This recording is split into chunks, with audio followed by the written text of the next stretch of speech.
New topic है आपके पास conformal mapping. Conformal mapping और कॉन्फॉर्मल मैपिंग डिस्कस करने से पहले हम क्या डिस्कस करेंगे, कुछ ट्रांसफॉर्मेशंस के बारे में पढ़ेंगे और वो ट्रांसफॉर्मेशन या मैपिंग्स जो भी है वो हम एक एक करके डिस्कस करते हैं। ट्रांसफॉर्मेशन और मैपिंग, ट्रांसफॉर्मेशन या फिर आप बोलिए मैपिंग, कोई नया वर्ड तो है नहीं। ट्रांसफॉर्मेशन या मैपिंग हम बहुत पहले करते आए हैं, ठीक है, स्टार्टिंग से करते आए हैं। एफ कोई फंक्शन ले लिया मैंने, let f from s to c be a complex valued function, be a complex valued function and s क्या है, एस सबसेट है सी का, एस क्या है, सबसेट है सी का। डिफाइंड कैसे ही है, F z is given as f of z equal to u x y plus iota v x y. Here u and v are real and imaginary part of f क्योंकि complex valued है। Then this is called, इसको मैं यहां पे u की वैल्यू, u किसका function है, x और y का, v किसका फंक्शन है, x और y का। ये जो है here one is called transformation, इसको हम क्या बोलते हैं, ट्रांसफॉर्मेशन बोलते हैं या फिर मैपिंग बोलते हैं, ठीक है। ट्रांसफॉर्मेशन कहिए या फिर मैपिंग कहिए आप, ठीक है। अब ट्रांसफॉर्मेशन कई तरीके की है आपके पास। ट्रांसफॉर्मेशन जैसे लीनियर में पढ़ते हैं तो आप लीनियर ट्रांसफॉर्मेशन की बात करते हैं, क्वाड्रेटिक की भी बात कर सकते हैं आप, इन्वर्जन मैप की भी बात कर सकते हैं, रोटेशन की भी बात कर सकते हैं, एक्सपेंशन की बात कर सकते हैं आप, कॉन्ट्रैक्शन की बात कर सकते हैं। तो ये सभी तरह की क्या है तो ट्रांसफॉर्मेशन ही है ना ये आपके पास। तो टाइप्स ऑफ ट्रांसफॉर्मेशंस क्या है आपके पास, टाइप्स ऑफ ट्रांसफॉर्मेशंस। तो ट्रांसफॉर्मेशंस में आप जैसे लीनियर में पढ़ेंगे तो लीनियर ट्रांसफॉर्मेशन का जिक्र करेंगे, फिर वहां पे बाइलीनियर का भी डिस्कस करेंगे। आप दो कोऑर्डिनेट्स के अंदर लीनियर मिलेगी आपको तो बाइलीनियर का डिस्कशन करेंगे। बाइलीनियर से आप कुछ रिस्ट्रिक्शन लगाने के बाद कहां पे जाएंगे, क्वाड्रेटिक फॉर्म पे जाएंगे, पॉजिटिव सेमी डेफिनेट या पॉजिटिव डेफिनेट या नेगेटिव डेफिनेट फॉर्म पे जाएंगे, और कहां पे जाएंगे आप, ठीक है, इनर प्रोडक्ट वगैरह पे जाएंगे। तो सबके सब क्या है, ये बाइलीनियर के ही तो एग्जांपल है, ठीक है, सबके सब बाइलीनियर ट्रांसफॉर्मेशंस के। तो यहां पे हम फिलहाल बात करते हैं किसकी, ट्रांसलेशन की। ट्रांसलेशन, ट्रांसलेशन में क्या है आपके पास, एक मैपिंग जो कि जस्ट क्या करती है, शिफ्टिंग करती है, ठीक है ना। तो वो क्या करती है, रीजन के मैग्नीट्यूड में कोई चेंज कर रही है, मैग्नीट्यूड में क्या चेंज कर रही है आपके पास, ठीक है। रीजन की मैं बात कर रहा हूं, पॉइंट की मैं बात नहीं कर रहा हूं, रीजन की, ठीक है। जो रीजन आपको दिया होगा, मान लो कि आप एक यूनिट सर्कल लेके चल रहे हैं, क्या लेके चल रहे हैं, यूनिट सर्कल। तो यूनिट सर्कल को मैप तो यूनिट सर्कल पे ही करेगी आपके पास, लेकिन क्या करेगी, जस्ट उसकी पोजीशन बदल देगी। पहले उसका ओरिजिन, अगर आपके सेंटर क्या है, ओरिजिन पे है, तो अब सेंटर जाके कहीं और हो जाएगा। जस्ट क्या कर रही है ट्रांसलेशन, शिफ्ट कर रही है उसको, पोजीशन चेंज कर रही है। तो ट्रांसलेशन क्या है, ए मैपिंग। कैसे लूं मैं, एफ जेड, डब्लू बोल दीजिए आप, एक जेड प्लेन लेंगे, एक डब्लू प्लेन, डब्लू मतलब image set of f z, डब्लू इक्वल टू एफ जेड। आपने कैसे ले लिया, ये कुछ नहीं किया आपने, कोऑर्डिनेट की जस्ट पोजीशन बदलनी है। इसलिए फंक्शन कौन रहने वाला है, जो जेड पे आपने इमेज निकाली है, जस्ट जेड की पोजीशन चेंज होने वाली है, यानी कि जेड प्लस अल्फा। क्या हो जाएगी आपके पास, Z plus alpha, where alpha can be any complex number, alpha is any complex number, ठीक है। इसको क्या बोलते हैं हम, ट्रांसलेशन। ये क्या है, इज ट्रांसलेशन। यानी कि आप ये समझिए कि अगर आपने पहले ये रीजन लिया है, मान लिया कि आपने ये ले लिया, ये आपके पास रीजन है, और इस रीजन की मैपिंग देख रहे हैं आप। इस रीजन, ये रीजन कहां पे है आपके पास, जेड प्लेन में, इस रीजन को उठा के आपने क्या कर दिया, जस्ट इसकी कोई ओरिएंटेशन आपने चेंज नहीं की, ठीक है, कि इसको रोटेट कर दिया या इसके मैग्नीट्यूड को कम ज्यादा कर दिया, जस्ट इसको एज इट इज उठाना है, एज इट इज उठा के कहीं और शिफ्ट कर देना, ठीक है, कुछ भी चेंज नहीं करना। बाकी ये u and this is v, और हमने क्या किया, अल्फा, अल्फा कोऑर्डिनेट जो भी होगा, मान लो कि अल्फा की वैल्यू रियल है तो रियल एक्सिस पे शिफ्ट हो जाएगी, अल्फा की वैल्यू इमेजिनरी है तो इमेजिनरी एक्सिस पे शिफ्ट हो जाएगी। अगर कोई कॉम्प्लेक्स नंबर है आपके पास 1 प्लस आयोटा टाइप का, तो आपके पास एक्स एक्सिस और वाई एक्सिस दोनों के अंदर चेंज हो गए। मान लिया कि ये कहाँ हो गया आपके पास शिफ्ट, यहां शिफ्ट हो गया, ठीक है।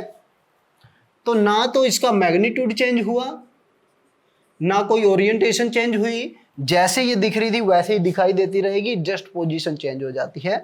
और ये पोजीशन है, अगर ये z है तो ये z प्लस अल्फा है, ठीक, तो ये हो गई आपके पास, दिस इज ट्रांसलेशन। क्लियर है? तो आपने जो non homogeneous system of equation में पढ़ा, क्या है वो, that is also a translation. वो क्या है आपके पास, वो भी आपके पास एक ट्रांसलेशन ही है, ठीक है, ये भी ट्रांसलेशन है और वो भी ट्रांसलेशन है।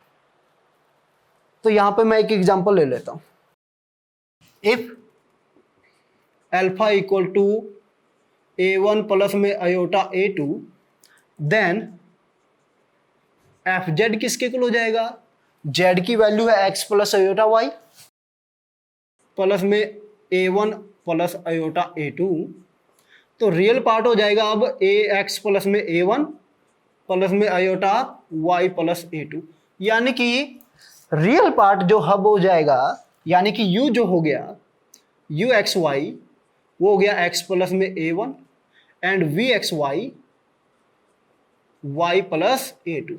रियल और इमेजिनरी पार्ट को क्या कर देना है, जस्ट शिफ्ट कर देना, रियल और इमेजिनरी पार्ट को क्या कर देना है, जस्ट शिफ्ट कर देना।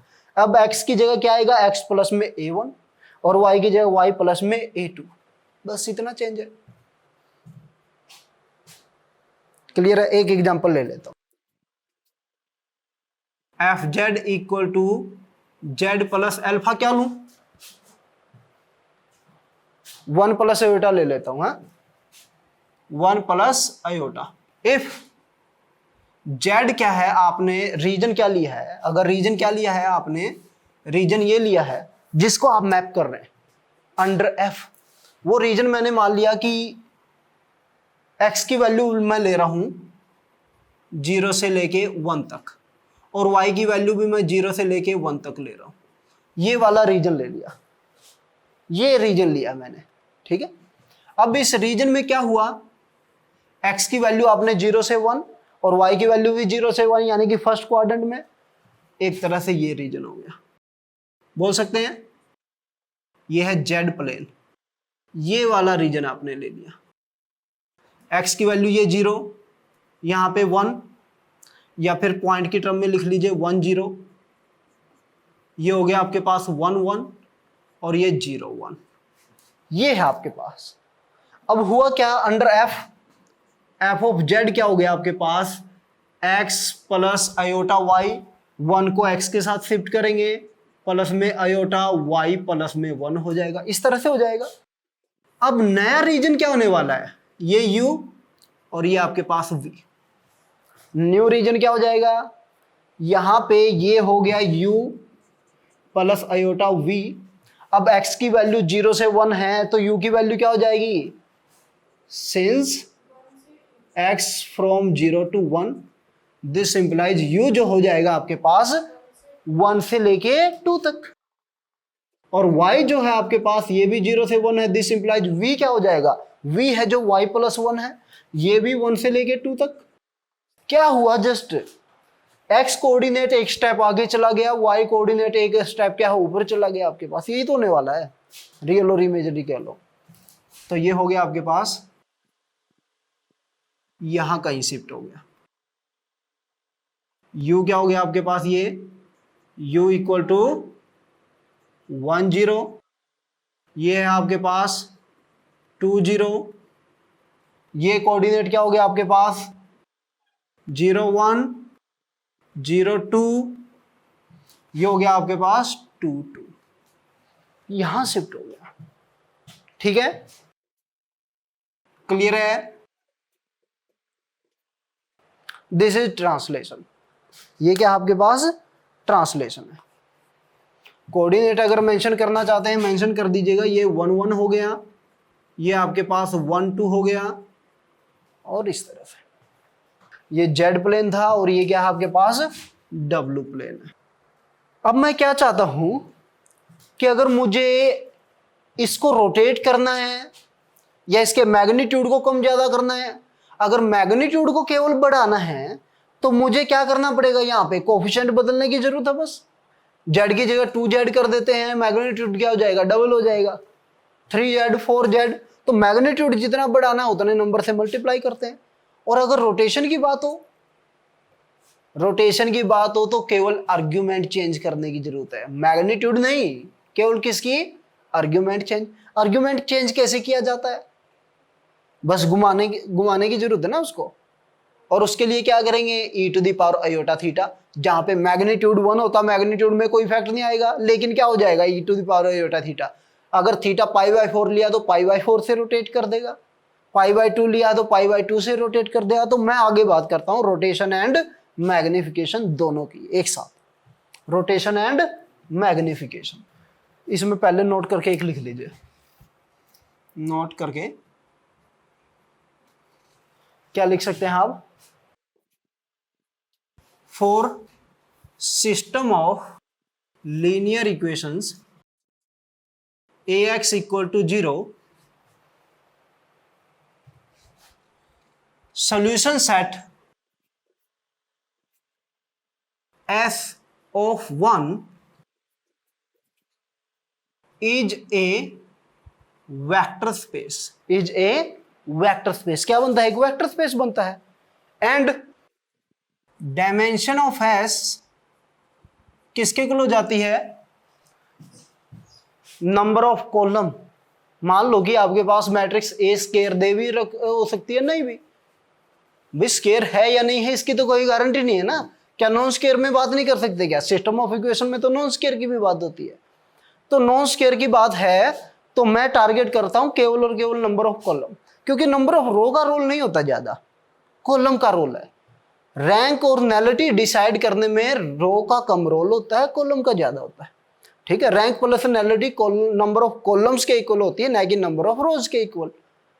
तो बाय डिफॉल्ट क्या है आपके पास कि रैंक कॉलम रैंक और रो रैंक सेम होती है किसी भी मैट्रिक्स के लिए, जितने एल कॉलम होते हैं उतने ही एल रो भी होते हैं। लेकिन जब एलडी कॉलम की बात होगी, एलडी उसकी बात होगी, वो सेम नहीं होते। ठीक है, वो स्केयर में सेम होते हैं केवल। अगर आपके पास नॉन स्केयर मैट्रिक्स है तो नंबर ऑफ एलडी कॉलम एक अलग चीज है। और सेकेंडली कॉलम किसको रिप्रेजेंट करती है, नंबर ऑफ वेरिएबल को भी रिप्रेजेंट करती है। और सॉल्यूशन को डिसाइड करने में किसका रोल है, वेरिएबल्स का रोल है, न कि इक्वेशंस कितनी है उनका रोल है। किसका रोल है, वेरिएबल कितने हैं उसका रोल है। मान लो कि इक्वेशन 1 है और वेरिएबल है 10, तो जो मैट्रिक्स बनेगी वो 1 क्रॉस 10 की बनेगी। तो उसमें फ्री वेरिएबल कितने होंगे, 9 वेरिएबल फ्री होंगे कम से कम। एक इक्वेशन दे रखी है आपके पास तो कितने वेरिएबल, बाकी 9 के तो पता ही नहीं ना। अभी एक इक्वेशन से एक को ही तो जान सकते हैं, दो वेरिएबल को जानने के लिए 2 इक्वेशन चाहिए एल, और 10 वेरिएबल को जानने के लिए 10 एल कंडीशन चाहिए आपको। तो अगर वेरिएबल 10 है और इक्वेशन 1 है तो आपके पास 9 वेरिएबल तो फ्री हुए ना। और जितने फ्री वेरिएबल होते हैं उतनी ही क्या होती है, डायमेंशन होती है, उतनी ही मैट्रिक्स की क्या होती है, नलिटी होती है, और उतने ही नंबर ऑफ एलडी कॉलम्स होते हैं। समझ रहे हैं, number of LD columns, number of free variables, dimension of solution space, सब एक ही बात है। ठीक है, सब एक ही बात है, रो के साथ नहीं इसको वो करेंगे। तो मैं लिखूंगा डायमेंशन ऑफ एस क्या हो जाएगी, number of columns of A minus में रैंक ऑफ ए। ठीक है, अगर नंबर ऑफ कॉलम क्या लिए हैं आपने, एन लिए हैं, तो एन माइनस आर हो जाएगा। इफ ए मैट्रिक्स का ऑर्डर एम क्रॉस एन है then and rank of A equal to r, then dimension of S क्या हो जाएगा, नंबर ऑफ कॉलम माइनस में रैंक, ठीक है, n माइनस r। ये सब ने पढ़ा होगा। और जितनी डायमेंशन होती है उतने ही क्या होते हैं, फ्री वेरिएबल भी होते हैं, और उतने ही क्या होते हैं आपके पास, एलआई सॉल्यूशंस भी होते हैं। ठीक है, डायमेंशन का मतलब क्या है, इतने एलआई वेक्टर हैं इसके पास, इतने एलआई सॉल्यूशन है, इसका मतलब यही तो होता है ना, किसी वेक्टर स्पेस की डायमेंशन मतलब उसके अंदर नंबर ऑफ एलआई एलिमेंट कितने, तो वो n माइनस आर है। ठीक है, but for system of equation ax equal to b if solution exist, if solution exist, अगर सोल्यूशन क्या करता है, एग्जिस्ट करता है। पहले तो आप गारंटी लो ना सोल्यूशन एग्जिस्ट करता है, अगर सोल्यूशन ही एग्जिस्ट नहीं कर रहा होगा फिर नहीं बात करेंगे हम इसकी। For the system of equation ax equal to b if solution exist से इनिशियल सोल्यूशन मान लिया कि x नॉट मान लिया, then ax naught equal to b, now ax minus ax naught equal to 0, this implies ax minus x naught equal to 0, this implies ay equal to 0। ठीक है, ay किसके equal हो गया, 0 के इक्वल हो गया। तो इसी के अकॉर्डिंग y भी क्या बनेगा, एक वेक्टर स्पेस बनेगा, y क्या बनेगा, एक वेक्टर स्पेस बनेगा। Similarly solution set of 2 is a vector space, इसका जो सॉल्यूशन सेट है वो भी क्या बनेगा, वेक्टर स्पेस बनेगा। इसके सॉल्यूशन सेट में क्या आएंगे, y, कहां से, क्योंकि मैंने क्या बताया कि अगर मैट्रिक्स आपके पास m क्रॉस n की है तो वेरिएबल कितने हो गए, n, और ये क्या होती है, वेरिएबल को ही आप कॉलम में अरेंज करके मैट्रिक्स बनाते हैं। तो ये कितने ऑर्डर की मैट्रिक्स है, कितने ऑर्डर की मैट्रिक्स है, n क्रॉस 1 की। y कितने ऑर्डर की मैट्रिक्स है, n क्रॉस 1 की। तो n क्रॉस 1 की है तो इसको मैं Rn से ले लूं क्या, ठीक है, n टपल होंगे, आपको Cn लेना है Cn ले लीजिए, Rn लेना है Rn ले लीजिए। ठीक है, क्योंकि कॉम्प्लेक्स में बात कर रहे हैं तो Cn ले लेता हूं। ठीक है, ये क्या है, वेक्टर स्पेस है। ठीक है, ay equal to 0, then dimension of s किसके इक्वल हो जाएगी, फिर से number of column, number of column कितने लिए आपने, n, माइनस में rank of A, rank of A क्या लिया आपने, r, रैंक ऑफ ए क्या लिया आपने, r।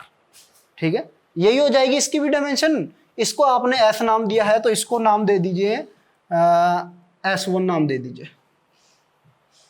ठीक है, नाउ y किसके इक्वल था, x माइनस x नॉट के इक्वल था, this implies x equal to y plus में x naught, where x naught क्या है, नॉन जीरो है। जीरो तो नहीं हो सकता, अरे जीरो हो सकता है क्या x नॉट, अगर x नॉट जीरो हुआ होता तो ये जीरो इक्वल टू b, और b क्या लिया आपने, नॉन जीरो लिया है, क्योंकि आप नॉन होमोजेनियस की बात कर रहे हैं। किसकी बात कर रहे हैं, नॉन होमोजेनियस की, तो b नॉन जीरो है तो x नॉट जीरो तो हो नहीं सकता। अब ये क्या हुई, इसका जो सॉल्यूशन सेट हुआ, इसके सॉल्यूशन कौन थे, x, वो एक तरह से क्या है, ट्रांसलेशन है किसके, solution space of ax equal to 0। इसके सॉल्यूशन स्पेस की क्या है, ट्रांसलेशन है कि नहीं। This implies solution set of ax equal to b is translation of solution set of ax equal to 0। इसके सॉल्यूशन सेट की क्या है, ट्रांसलेशन है। Since now solution set is a translation of solution space। अब S1 क्या है, now solution set S1 जो है, ठीक है, S1 की मैं बात कर रहा हूं और S2 की बात कर रहा हूं।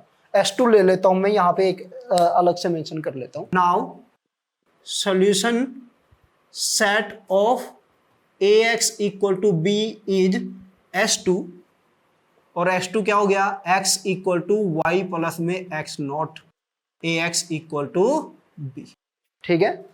या फिर ay इक्वल टू क्या कर दीजिए, या ax ही रहने दूं, ay इक्वल टू 0 या फिर ax इक्वल टू b, जैसा आपका मन करे वो ऐसे लिख लीजिए। Now solution set of this s2 is s2 and s2 is a translation of solution space s। Solution space s की क्या है, ट्रांसलेशन है, या s1 की कहिए आप, s की कहना चाहते हैं या s1 की कहना चाहते हैं, किसकी बोले, जिसका भी मन कर रहा हो आप, दोनों एक ही लिख रखे हैं मैंने, ठीक है। Is a translation of solution space s1, तो क्या होगा अब Li सॉल्यूशन बढ़ जाएंगे ना, solution space s1, this implies s2 is not A vector space, क्या नहीं है, वेक्टर स्पेस नहीं बनेगा। क्यों, क्योंकि जब आपने इसको अपनी पोजीशन से इधर उधर किया है ट्रांसलेशन से, तो क्या हुआ आपके पास 0 0 पे मैप नहीं करता, ठीक है। और ट्रांसफॉर्मेशन में जब वेक्टर स्पेस की बात करते हैं 0 ऑलवेज मैप होने 0, ठीक है। अब 0 0 पे मैप नहीं करेगा, ठीक है, तो वेक्टर स्पेस नहीं बनता, ठीक है। या फिर ये कहिए कि कोई भी दो सॉल्यूशन लेंगे उनका लीनियर कॉम्बिनेशन सॉल्यूशन नहीं बनता, इसलिए ये वेक्टर स्पेस नहीं बनता, ठीक है। In fact number of Li solutions in S2 becomes n minus r plus 1 due to shifting of origin, due to shifting of origin, ठीक है। वो एक एक्स्ट्रा Li सॉल्यूशन कहां से आया है आपके पास, ओरिजिन को शिफ्ट करके जो Ld को Li में कन्वर्ट किया आपने, वो है जो कि क्या बन गया, अब x नोट बन गया, ठीक है। बात करते हैं रोटेशन एंड मैग्निफिकेशन की, रोटेशन एंड मैग्निफिकेशन दिखाई कैसे देंगे वो आप लीनियर में देखिएगा जब सिस्टम ऑफ इक्वेशन पढ़ रहे होंगे, ठीक है, लेकिन इसको थोड़ा बहुत याद रखिएगा तब तक। रोटेशन एंड मैग्निफिकेशन दोनों की जो ट्रांसफॉर्मेशन होती है वो सेम तरीके की होती है। भाई आपको क्या करना है, केवल अकेला मैग्नीट्यूड बढ़ाना है, पोजीशन चेंज नहीं करनी, आपको क्या करना है, मैग्नीट्यूड बढ़ाना है। तो मैग्नीट्यूड बढ़ाना है, मान लो कि fz को 2z कर दिया आपने, तो क्या हो जाएगा, मैग्नीट्यूड डबल हो जाएगा कि नहीं।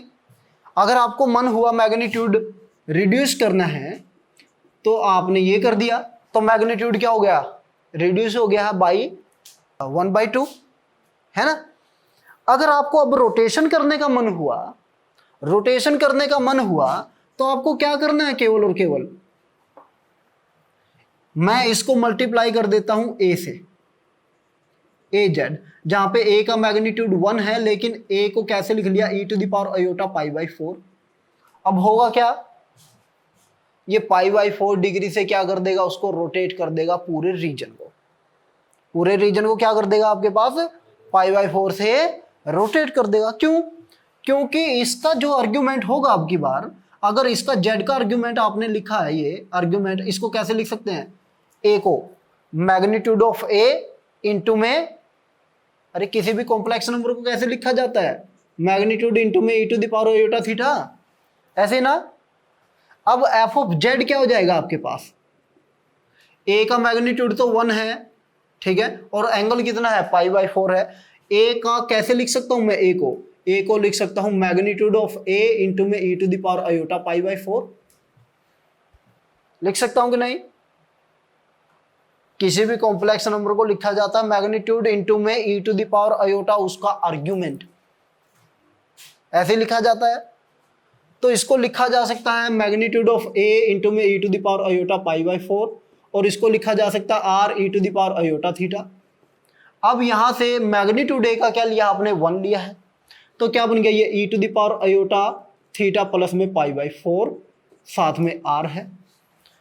आपके पास हुआ क्या, मैग्नीट्यूड चेंज हुआ क्या, मैग्नीट्यूड पहले भी आर जेड का आर था और एफ जेड का भी मैग्नीट्यूड आर है, लेकिन आर्ग्यूमेंट कितना था, थीटा था। अब थीटा प्लस में पाई बाई 4 हो गया, तो पाई बाई 4 से क्या हो गया, रोटेट हो गया कि नहीं। यानी कि केवल रियल नंबर मल्टीप्लाई में कर रहे हैं तो केवल मैग्नीट्यूड में चेंज आ रहा है, और कॉम्प्लेक्स नंबर कर रहे हैं अगर मल्टीप्लाई में इस तरह से, तो मैग्नीट्यूड के साथ साथ आपके पास डायरेक्शन भी। अगर आप उसका मैग्नीट्यूड 1 रख रहे हैं तो फिर आप मैग्नीट्यूड में कोई चेंज नहीं, केवल डायरेक्शन में चेंज। तो केवल मुझे बात करनी है अगर रोटेशन की, तो मैं मैग्नीट्यूड 1 लेके बात करूंगा, ठीक है, रोटेशन की बात कर लेंगे। अगर मुझे बात करनी है मैग्निफिकेशन की, तो आप फिर मैग्नीट्यूड को 1 न लेकर के कुछ और लेना स्टार्ट कर दीजिए साथ में।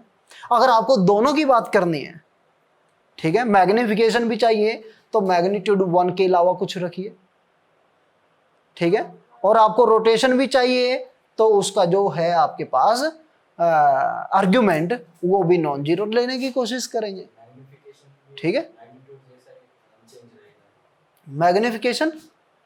मैग्निफिकेशन का मतलब क्या है, किसी के भी मैग्नीट्यूड को कम या ज्यादा करना, ठीक है। मैग्निफिकेशन का मतलब क्या है कि आपने, ठीक है, एक पासपोर्ट साइज फोटो बना दी और उसी को फ्रेम में बनवा दिया, बस इतना है, ठीक है, बड़ा करवा दिया, दैट इज मैग्निफिकेशन। जैसे वो लेंस लगा के आप देखते हैं ना, ऐसे कर करके, वो क्या होता है, वो मैग्नीफायर क्या करता है, वो काम इमेज जूम करने का, जूम इन या जूम आउट, दोनों काम करने हैं आपको, दोनों ही मैग्निफिकेशन के अंदर है। अगर जूम इन की बात हो रही है, ठीक है, जूम इन या जूम आउट में क्या है, एक आपके पास एक्सपेंड करने की बात आती है कि लार्ज करना है, इनलार्ज करना है, इनलार्ज करना है तो देन एक्सपेंशन।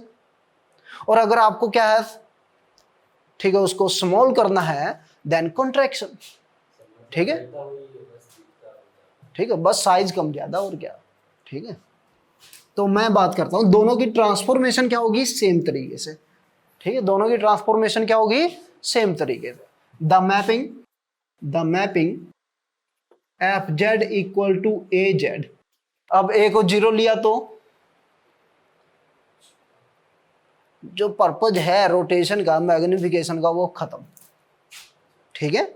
ए को क्या ले लेते हैं, नॉन जीरो। ए क्या ले लिया हमने, नॉन जीरो ले लिया। अब इसको हम क्या बोलेंगे, इज कॉल्ड रोटेशन। इसको हम रोटेशन बोलेंगे, लेकिन अभी सीधा सीधा बोल सकते हैं क्या, इज कॉल्ड रोटेशन। अरे रोटेशन होने की आप पॉसिबिलिटी देखो तो सही। अगर ये रियल नंबर रहा तो आर्ग्यूमेंट क्या होगा, आर्ग्यूमेंट 0 होगा या पाई होगा, ठीक है, आर्ग्यूमेंट 0 होगा या पाई होगा। अगर पॉजिटिव रियल नंबर रहा तो, पॉजिटिव रियल नंबर रहा तो 0 रहेगा।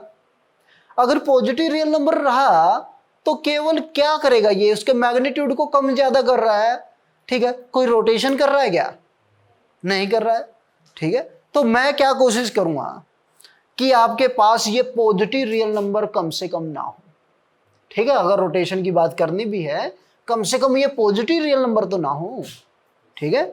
नेगेटिव रियल नंबर से कोई दिक्कत नहीं है, नेगेटिव रियल नंबर हुआ तो आर्ग्यूमेंट पाई से चेंज हो गया ना रोटेट, तो जो पॉजिटिव में होगा पोर्शन वो अब नेगेटिव में चला जाएगा, हो गया रोटेट, 180 से रोटेट हो गया आपके पास, ठीक है, पाई से रोटेट हो गया। लेकिन अगर पॉजिटिव रियल नंबर है फिर रोटेशन पर्पज खत्म हुआ। तो मैं यहां पे कहूंगा is called rotation if A equal to magnitude of A into में E to the power iota T, ठीक है। ए को कैसे लिख सकते हैं, मैग्नीट्यूड ऑफ ए इंटू में E to the power iota argument of T. ये क्या है, आर्ग्यूमेंट ऑफ टी। टी क्या चाहिए मुझे, नॉन जीरो चाहिए, ठीक, क्या चाहिए, नॉन जीरो चाहिए, ठीक है। It's called rotation if A equal to magnitude of a e to the power iota t. T क्या है आपके पास, नॉट इक्वल टू 0, ठीक है। टी क्या है, नॉन जीरो है, ठीक है। If z equal to r E to the power iota theta, किसी भी कॉम्प्लेक्स नंबर को मैग्नीट्यूड और उसके आर्गुमेंट की फॉर्म में ऐसे लिखा जा सकता है। देन एफ जेड किसके इक्वल हो जाएगा, एफ जेड हो जाएगा ए इंटू में जेड, और ए की वैल्यू है ये और जेड की वैल्यू है R E to the power iota theta. तो ये हो गया आपके पास मैग्नीट्यूड ऑफ ए इंटू में R E to the power iota theta plus T. ठीक है,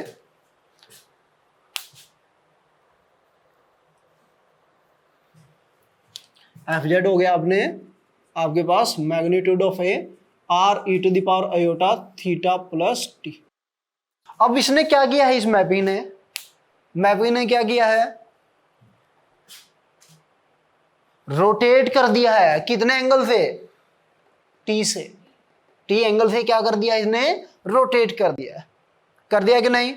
और मैग्नीट्यूड, अरे मैग्नीट्यूड पहले आर था जेड का, ठीक है, और इसका मैग्नीट्यूड क्या है, मैग्नीट्यूड ऑफ ए इंटू में आर। मैग्नीट्यूड को क्या कर दिया आपने, मैग्नीट्यूड ऑफ ए से मल्टीप्लाई कर दिया, आर इंटू में मैग्नीट्यूड ऑफ ए है। तो ये क्या है, इस ट्रांसफॉर्मेशन ने या तो इसको अगर magnitude of A greater than 1 है तो एक्सपेंड कर दिया, अगर magnitude of A less than 1 है तो इसको कॉन्ट्रैक्ट कर दिया। ठीक है, किया कि नहीं किया, यानी कि ये ट्रांसफॉर्मेशन किसको रिप्रेजेंट कर रही है, मैग्निफिकेशन प्लस रोटेशन को। ठीक है, this means the transformation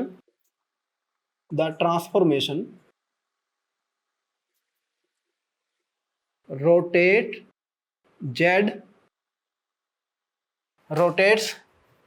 the given region, केवल एक z की न बात करके जहां से भी z लिया उस पूरे रीजन को मेंशन कर दीजिए। रोटेट्स द गिवन रीजन, ठीक है, फ्रॉम विच, या डोमेन, ठीक है, by an angle T angle से क्या कर दिया हमने, रोटेट कर दिया, and magnify by mode A, if mode A magnitude of A greater than 1 then it is expansion, and if magnitude of A less than 1 then it is contraction। ठीक है,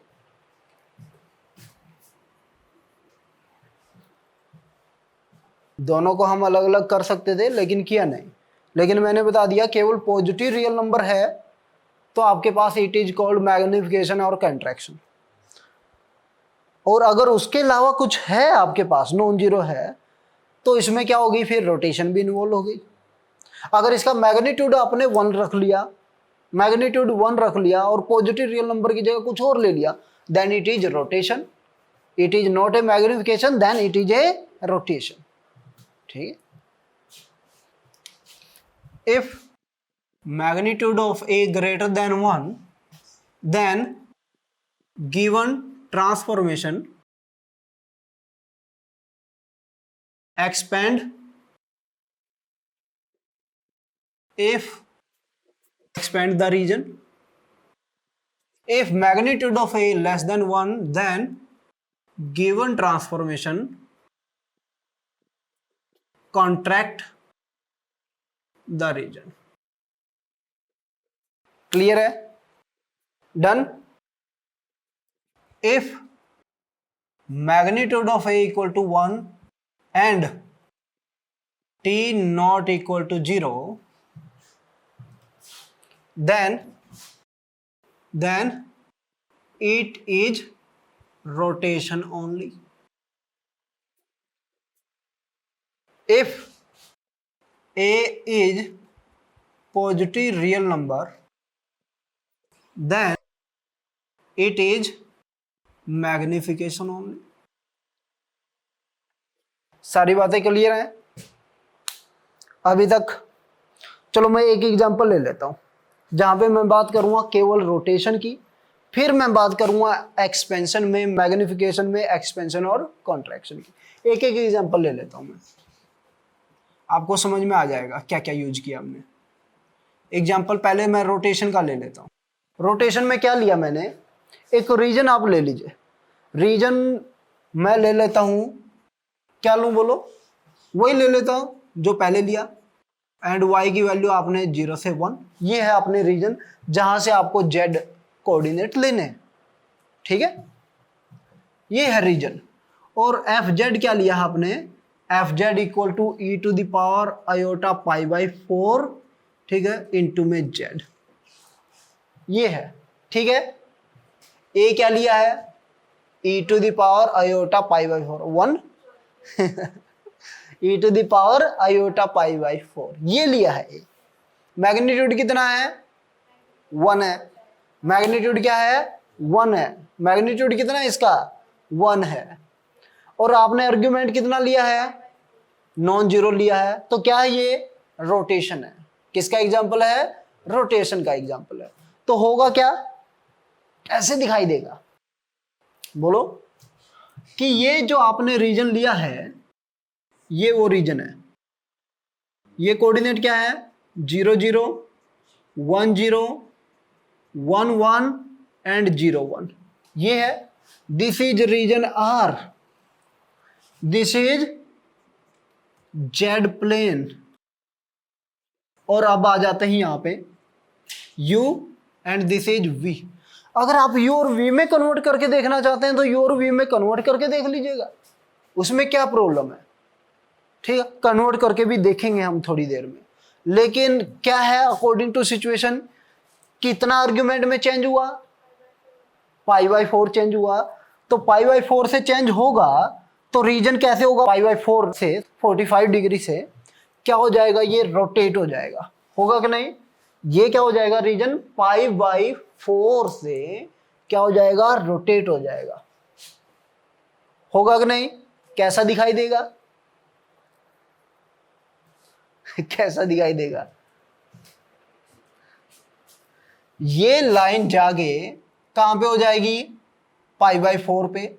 ये ऑलरेडी जो लाइन है ये पाई by 4 पे है, यहाँ पे x और y कोऑर्डिनेट दोनों सेम है, y equal to x line है, ये कहां पे चला जाएगा, यहाँ पे, हाँ ठीक है, कैसा हो जाएगा ये, ऐसे।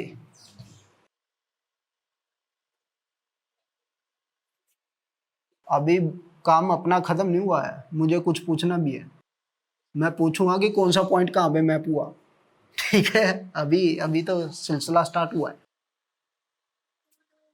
ये हो गया, तो यहां पे मैप हुआ होगा, ये 0 0, ये कोऑर्डिनेट और ये कोऑर्डिनेट, ये आपको निकालना है। अब बताओ ये कोऑर्डिनेट क्या होंगे,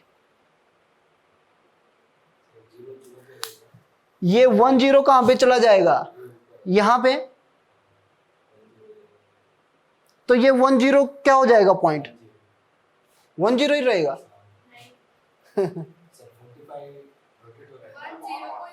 1 1, ये मैं सुनना चाह रहा था, कौन बोला ये कौन बोला, लेंथ कितनी है इसकी,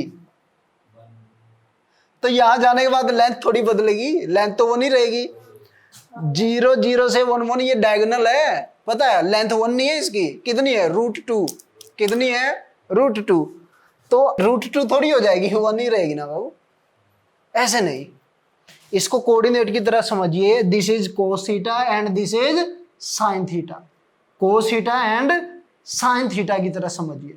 कोस थीटा की वैल्यू 1 है क्योंकि एंगल 0 है, और साइन थीटा की वैल्यू क्या है, 0 है क्योंकि एंगल 0 है। 45 रोटेट होने के बाद कोस 45 हो जाता है 1/√2, और साइन 45 वो भी 1/√2, दिस इज 1/√2 1/√2, ठीक है, यहां से निकालेंगे अभी, ठीक है, उसके लिए कोई प्रॉब्लम नहीं है। अब ये कोऑर्डिनेट क्या हो जाएगा, अब इसको कोई 0 1 नहीं बोल देना, ठीक है, ये जो 1 1 था ये शिफ्ट हो गई, यहां पे आया, ये डिस्टेंस कितनी हो गई, √2, 0 √2, ठीक है, ये क्या होगी, डिस्टेंस √2 है ना, जब y एक्सिस पे आ जाएगा तो क्या हो जाएगा, x कोऑर्डिनेट 0,